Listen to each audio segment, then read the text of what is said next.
Microscopes need light, a lot of light.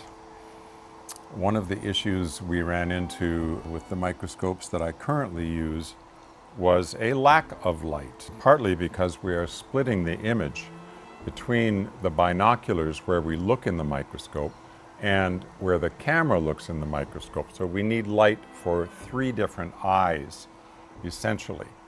And splitting the light source was an issue back in the late 90s with the technician at Zeiss in Toronto, Ontario, Canada. We came to the conclusion, luckily this man was absolutely brilliant with microscopes, one of the last great brilliant minds in microscope customization and repair. He said, let's put more light in. So this light box on this microscope was designed for 100 watts of quartz halogen light power. What we did was we bumped that up to 150 watts with a 15 volt bulb, 150 watt, 15 volt bulb. And luckily the power supplies from the manufacturer Zeiss in Germany went to 15 volts at their maximum. So we were able to turn all the way up past the 12 volt mark that they normally had and get our 15 volts, 150 watts of light. And that gave us perfect light for envisioning through the camera and through the eyepieces at the same time, which is a very important feature for doing live blood analysis. You want to be able to switch back and forth and demonstrate to the person who donated the blood sample exactly what you are seeing at the moment in the eyepieces and on the television screen as well. So we put a cooling fan on, and you can see the cooling fan here, and a lot of warm air is coming out of here because that air is being circulated around the 150 watt quartz halogen bulb that is inside of here, creating the light, which creates a fair bit of heat. So the objective was to knock that heat down with a computer cooling fan that runs all of the time the light is on. And so we've been operating this system for many years very successfully with this light box situation on the Zeiss microscopes. Now, we will be switching to an LED light source shortly. This is something that was not available until just a few years ago. About 5-6 years ago, LED light sources became powerful enough to work with things like automobile headlights and other very, very powerful light sources. And a number of companies have developed LED light sources for this type of a microscope. So I've been waiting until these have been perfected, and that has occurred just a couple years ago. So I've been researching those, and we will be switching to the LED light source for all of these microscopes as an option for a small amount more money, not a lot, giving us the ability to not have to worry about large power supplies and extremely hot light bulbs and other issues that we might have at times with this setup that has been used for decades and decades. So microscopy is progressing in its technology in many ways, and we are able to update and upgrade these microscopes to LED light sources very easily, and that is something that you will be hearing about in future videos once that installation and upgrade is in place. Because I'm a bit of a perfectionist in that world, and I was taught by Dr. Hoekstra how to do that, and I've taken it even further, making it even more precise than it was. Today we are going to demonstrate a live blood analysis sample taking. That's a lot of words, but that's exactly what it is. So we're going to be taking a sample, and the first thing we're going to do is put gloves on. Why are we putting gloves on, you might ask? Well, there are a few reasons. Number one, we want to keep everything really clean and sterile because we are dealing with blood and poking a finger. Number two, it's a lot easier to handle microscope slides when you have these gloves on, and it looks really cool. So the first thing we're going to do is get a microscope slide, and we have a whole bunch of them in this slide box. They're stored in here nice and clean, and we take one out which is already quite clean, but not as clean as it could be. Unfortunately, there are very few microscope slide brands that are perfect out of the box, and I have tested virtually every brand on the market over the years, and there is only one slide brand that is perfect, and that is the Magna brand from West Germany. Or I guess there is no West Germany anymore. The wall's gone. It's all Germany. Gorbachev had to tear it down. Yeah, tear down that wall. So we are cleaning the slide with a very special tissue designed specifically for medical use. And I am holding the slide up to the light to see how clean it really is, and it's delightfully clean. The next thing we're going to do to finalize that is blow off any dust that might have accumulated on the slide because of the static electricity that we created on the slide by wiping it. Not unlike wiping a balloon on your head and sticking it on the wall. I think a lot of people did that as a child, and that's why we have a ground plate, which I am putting the slide in, and you'll notice there is a wire and it goes to the third prong, which is the earth, and that removes any static electricity from the slide. Now I want to talk about this process that we just did. It's extremely important that this be done in a very special way. And this is where a lot of live blood analysts do not get it right. And I don't like to say that, but it is the truth. So the cover slip, which is this thing here, looks like a microscope slide, but is actually a very, very thin piece of glass at 0.17 inches thick. And the cover slips I'm currently using are not quite as clean as I would like them. And being a perfectionist and having done this thousands and thousands of times, I am cleaning the cover slip with brand new alcohol wipes to make sure there is no debris, dirt, microorganisms, or anything else on the cover slip. Now we're going to wipe it down as we did the microscope slide. Thank you. And we continue to wipe until we can feel the microscope cover slip is dry and smooth. And by now it should be extremely clean. We are going to look at it in the light and it is perfect.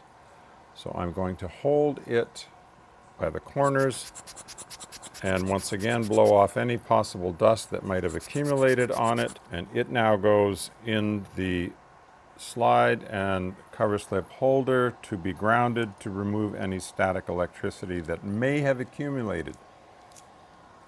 We are now ready to sterilize the finger of our client with a brand new alcohol wipe, and we're going to go move. It's okay. No. We can't use that finger. We're going to use the fourth finger of his left hand.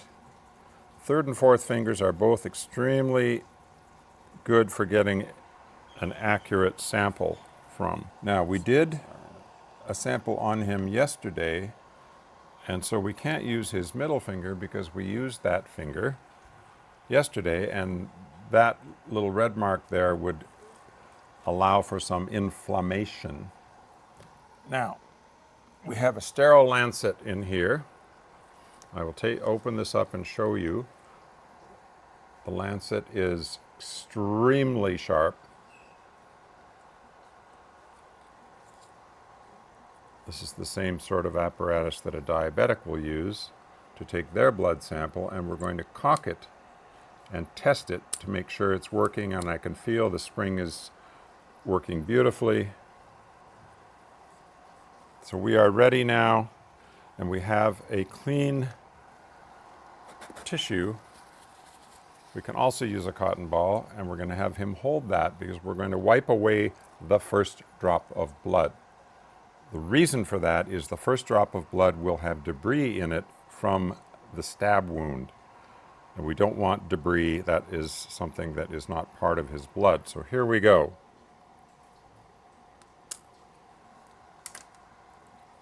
And we have a nice blood flow here. That's the first drop. It is wiped away. He's going to stay in his chair.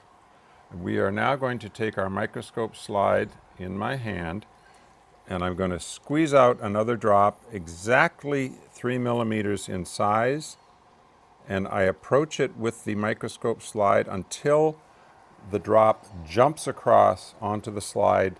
The cover slip is then gently dropped onto the microscope slide. The blood spreads underneath the cover slip, and now you can see we have a sample that is viable and perfect and can go on the microscope now to be evaluated. Perfect. So we are going to now put the microscope slide on the stage of the microscope, and it is held in place by a slide holder. We now are able to adjust the positioning of the slide so that it is exactly over the condenser, which we talked about earlier. And we now have to put a drop of oil on the condenser. The purpose of the oil is to transmit the light very accurately and thoroughly to the underside of the slide. So we're now going to move the stage so that the microscope slide is directly over the condenser, and now we are going to raise the condenser very slowly until the oil hits the bottom part of the slide, and there is something called the fiber optic flash that occurs. The light is then transmitted to the slide and goes out through the glass to the edges of the slide very accurately and thoroughly. That fiber optic flash is something that's very important, and that allows us now to bring in our first microscope objective so that we can focus and set up the slide and the microscope lenses or objectives. So I'm going to drop myself down a bit. My glasses come off. They don't have to, but I prefer to use the microscope without glasses. Some people wear their glasses, and either is fine. We are now going to turn our light up, but the light actually has already been on at 15 volts, 150 watts, and we now are going to focus our image. And what we're going to see is an image that comes into play. We're going to close what's called the field diaphragm, and we now adjust the height of the condenser to a perfect angle. And that is the smallest possible dot in the middle of the field of view, which is right there. Now we open, and we now have a much larger field of view. This particular microscope has oil immersion objectives from 20 power up. We are now at the 10 power objective. That objective is only used to actually set up the microscope. We are now going to turn our objective holder and put a drop of oil directly over where our image is coming from. Quite a large drop. We're now going to turn the 20 power objective into position like that, and it clicks into position on the microscope. And we now are going to observe our sample. We're going to move around a bit because the blood on this sample is very, very bunched up, which is what occurs when somebody has not been fasting. And we will move around until we find an area where the blood has spread out more thinly so that we can observe the cells one layer thick. And that area is down here, and this area here is going to give us more of the imaging that we want on the microscope. So the 20x 20 power objective gives us an excellent view of the blood. And this particular objective or lens is extremely high tech. They're quite rare. There are only two companies that make these. That's Olympus and Nikon out of Japan. So we are seeing individual red blood cells. We're now going to bump up to the 50 power objective, and things are going to get a lot bigger. So now we can see red blood cells and numerous other structures in this field of view. We see a little tiny blood clot, which is perfectly normal. We see all kinds of little particles bouncing around, and those are fat particles. We would not be seeing very many of those if he had been fasting from the night before. But because he has not been fasting and he has eaten today, we see a lot of fat particles, which is normal. The liver processes the fat, and if the person has been fasting, they will have significantly fewer of those particles bouncing around, and we can determine cholesterol levels and other issues that might be involved with blood fats. There's a lot of information we can extrapolate from that. As we move over here, we see a couple of other very interesting structures, which we're going to focus on. There is some fibrin, part of the natural blood clotting mechanism, and two white blood cells in this field. Those white blood cells are called neutrophils. They are the security guards of the body. They show up by the millions when you cut your finger, scrape your knee, or nick yourself shaving, and they eat up bacteria and clean up the wound and stimulate the healing process. They're wonderful little friends. We see a couple more here. And here we see another type of white blood cell here.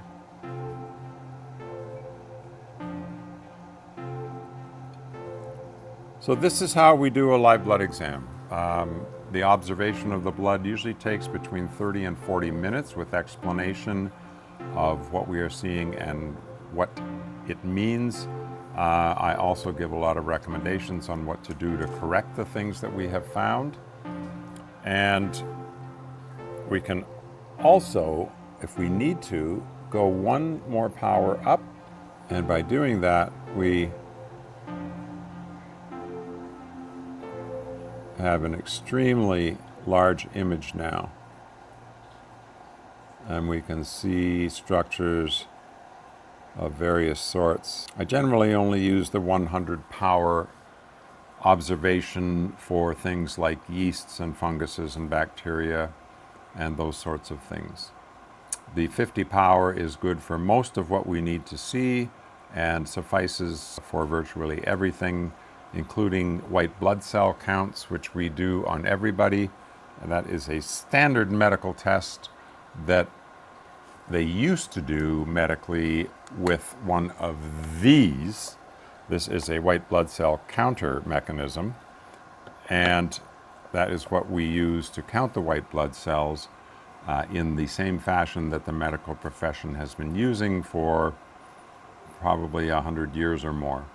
Unfortunately, they now do it with a computer. I guess they figure AI is smarter than people. I don't think so. The reason I comment on this is that I have seen hundreds and hundreds of lab results and compared them with my white blood cell counts, and it's extremely rare that they match. I don't believe the computers get it right. I do believe I get it right because I've done this thousands and thousands of times, and the expertise level there is quite high.